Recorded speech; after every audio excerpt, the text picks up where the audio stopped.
Good morning, BMHS students and staff. My name is Ryan Gilchrist, and I'll be your lead reporter for the day. Today we have some interesting news that will be presented. We will start off with the BMHS student cafeteria, and this will then take us to the positive learning class with Mrs. R. And finally, we will interview Officer Aldo Renato as he will provide information on the new electric police car.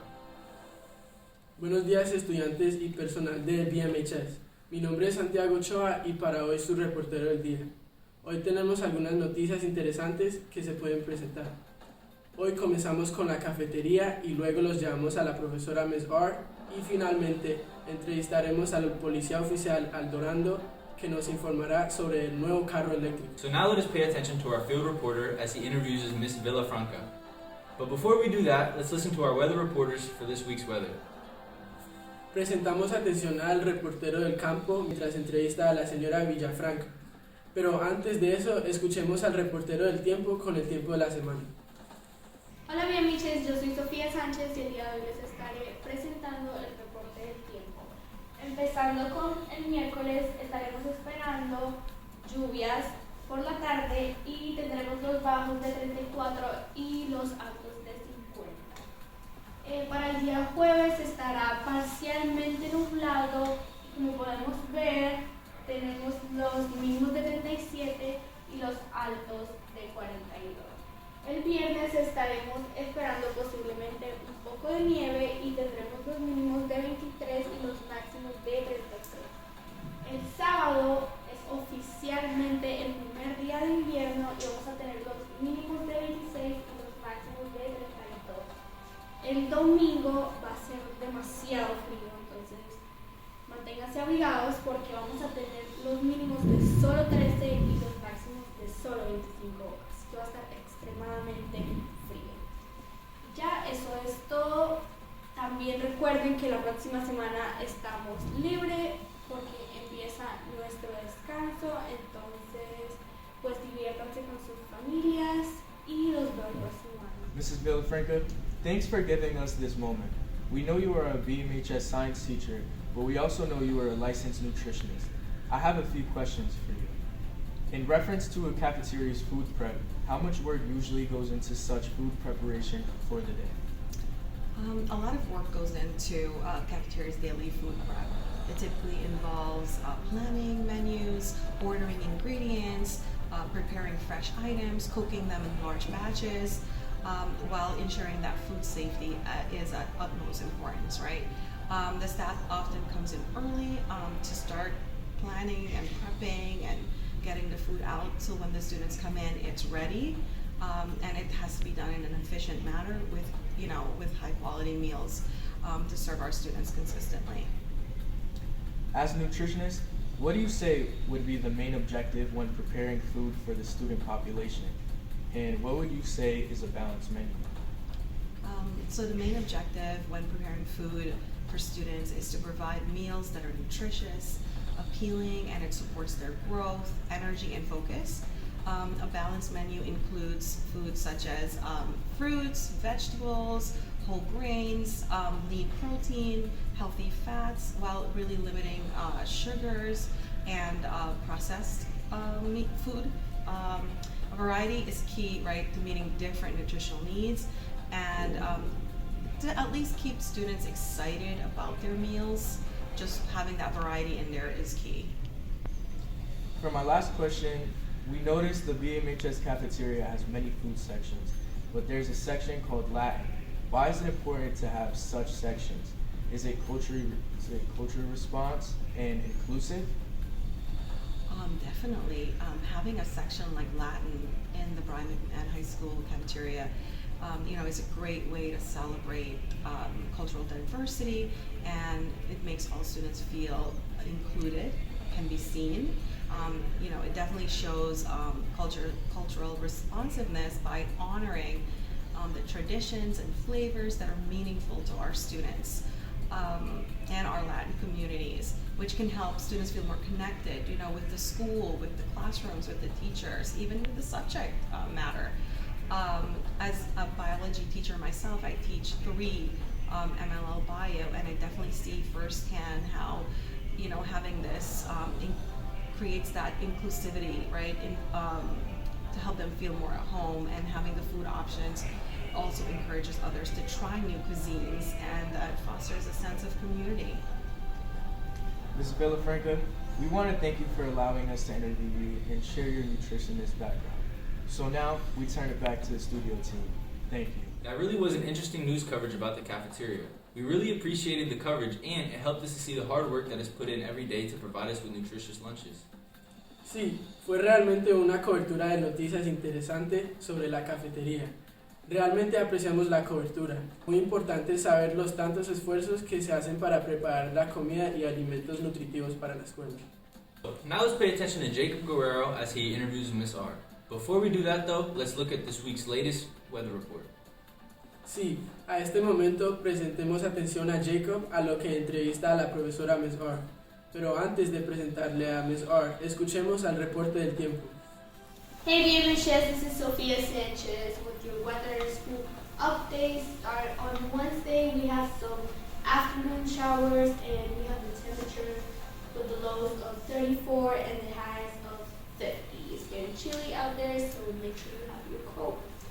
On Thursday, it's going to be partly cloudy and we have the lows of 37 and the highs of 42. On Friday, we're going to have some snow showers and it's also a half day. We got the lows of 23 and the highs of 33. On Saturday is officially the start of the winter. We have the lows of 26 and the highs of 32. And on Sunday, it'll be a little sunny, but a very low of 13 and the highs only 25. So it's going to be super cold. But yeah, we have our winter break next week. Enjoy, guys, with your family. I want to know, what classes do you teach? I teach English 2, Transition, and my Bright Core Optimistic Learning course. I want to know a little more about the Optimistic Learning course. Well, so it's a course that I put together a year ago now, and it's a class where you're basically learning about your own mentality, self-reflecting, and it's all about personal growth. That's amazing. That's exactly what the student body needs. And I want to ask you, what inspired you to start this class? You know that quote where it's like, be the change you want to see in the world? So it all started with just wanting to become a teacher, and then it was kind of just like wraps from there.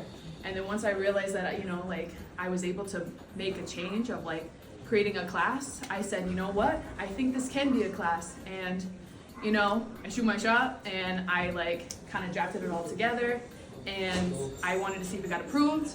And if it didn't, then, everything happens for a reason.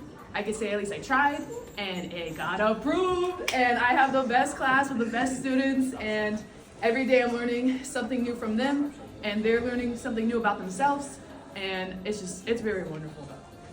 That's amazing. So, have you noticed any differences and changes in yourself because of the class you're taking? Most definitely. One major change that I've noticed about myself is that I look at things from a different lens now. I look at the negative that happened to me, and I think of it as it could seem like a bad thing, but there definitely could be some good that comes out of it, or like a learning lesson, Am I here with today? Cynthia? Hi, Cynthia. Nice to meet you. So, I want to talk to you about the Optimistic Learning class you're taking. So, tell me more about it. Yeah, I feel like I'm more self-aware and not as nervous about mistakes. And I've learned that mistakes are normal and that they're necessary. That's amazing. And This was great news coverage. Miss R is a great teacher who provides encouraging learning tools. Sí, estoy de acuerdo.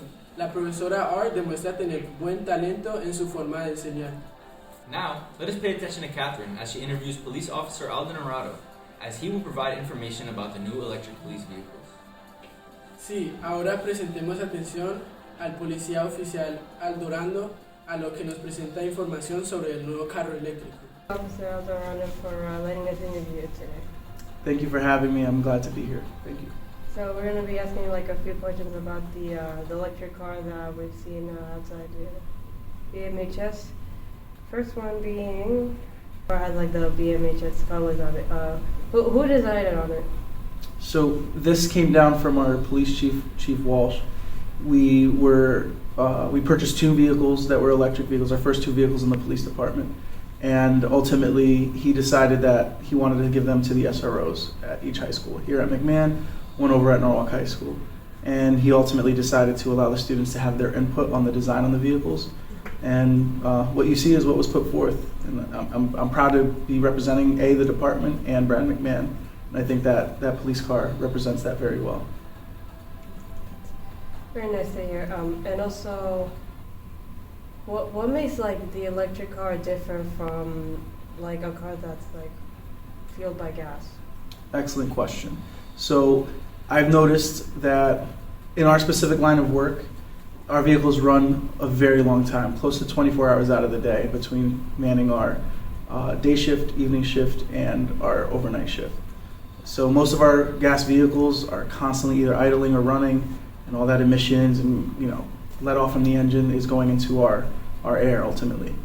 These being the first two vehicles is kind of like our pilot program, and I think it's a good start forward. It's not where we need to be, and I think if we can go more green, more electric, and kind of let the gas cars almost stay in the past. I mean, considering the amount that we use it, that we drive it in our little area, I think it's important that us as a police department continue to strive to be better and green.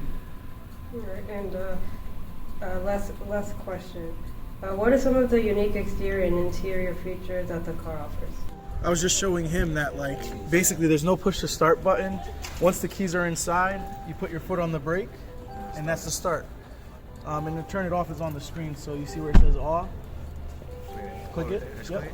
And then there's going to be vehicle off. Click it to confirm. Crosswalks and parking lots is they add this little sound things. So first, we're gonna start out with this. This is how you turn the car off.